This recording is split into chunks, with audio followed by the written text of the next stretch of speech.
হিজামা মেদ কীভাবে কমায়, ভুঁড়ি কীভাবে কমায়, অর্থাৎ শরীরে অতিরিক্ত চর্বি আপনারা হিজামার মাধ্যমে কীভাবে কমাবেন, এ সংক্রান্ত বিষয় নিয়ে আপনাদের কাছে আজকে আলোচনা করব। হিজামা দ্বারাই কি এটা কমানো সম্ভব কিনা এটা আমরা বিজ্ঞান থেকে জানবো ইনশাআল্লাহ, যাতে আমরা সহজে বুঝতে পারবো যে হিজামার দ্বারাই কি মেদ কমানো সম্ভব কি সম্ভব না। বৈজ্ঞানিক দৃষ্টিতে আপনি যদি এটা যদি দেখেন যে হিজামা দ্বারাই শরীরের মেদ কমানো সম্ভব এবং আরও ইত্যাদি ইত্যাদি সম্পূর্ণ যে রোগের আলোচনা আগে করেছি, আর্থ্রাইটিসের যন্ত্রণা, বাতের ব্যথা, আসলে এটার বিভিন্ন রকম যে সমস্যাগুলো, সব বিষয়ে আলহামদুলিল্লাহ হিজামা খুবই দুর্দান্ত কাজ করে। যেমন আমরা অ্যালোপ্যাথিক, হোমিওপ্যাথিক, আয়ুর্বেদিক, ইউনানি যে চিকিৎসাগুলো করে থাকি, সেই রকমভাবে হিজামা একটা ওই ধরনেরই একটা পরিপূরী একটা চিকিৎসা। তো আলহামদুলিল্লাহ হিজামা মেদ কমানোর জন্য কীভাবে পয়েন্ট কোথায় লাগাতে হয় এটা আমরা জেনে নেব। সর্বপ্রথম আপনাদের বলে রাখি যে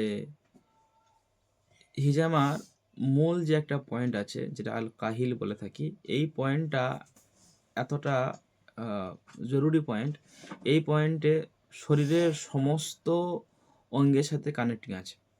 তো এই পয়েন্টের মধ্যে আমাদের মূলত কাপ বসাতে হয়। ওখানে যে কাপ বসাতে হবে সেটা হচ্ছে আমাদের ওয়েট কাপিং।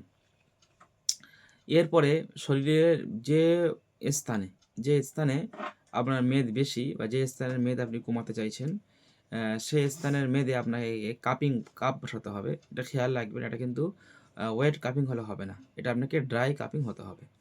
যে স্থানে আপনার মেদ কমানোর প্রয়োজন সেই স্থানে আপনাকে ড্রাই কাপিং লাগাতে হবে। একটি জানার আপনি একটি জিনিস আপনাদের খেয়াল রাখতে হবে, সেটা হচ্ছে গিয়ে এই হিজামার মাধ্যমে মেদ কমানো এটা কিন্তু কোনো জাদুকরী কোনো চিকিৎসা না।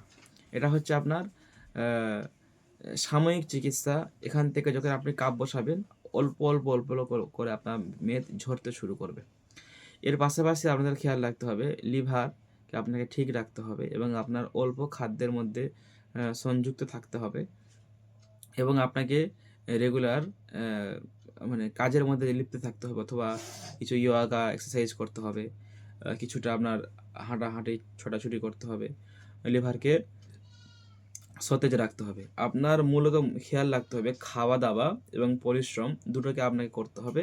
এর পাশাপাশি আপনি যদি হিজামা করেন বিনা মেডিসিনে, ইনশাল্লাহ আপনার ভুঁড়ি কমাতে সাহায্য করবে। আপনি যদি সারাদিন যদি লুচি তরকারি বা বিভিন্ন রকম ভাত, বিভিন্ন রকম গোশত, বিভিন্ন রকম জিনিস খাচ্ছেন, আর সারাদিন ঘুমাচ্ছেন, তারপর দিনকে হিজামা করছেন, মেদ কমানো হচ্ছে, এরকম কখনো সম্ভব না। এটা কোনো জাদুকরী ট্রিটমেন্ট নয়।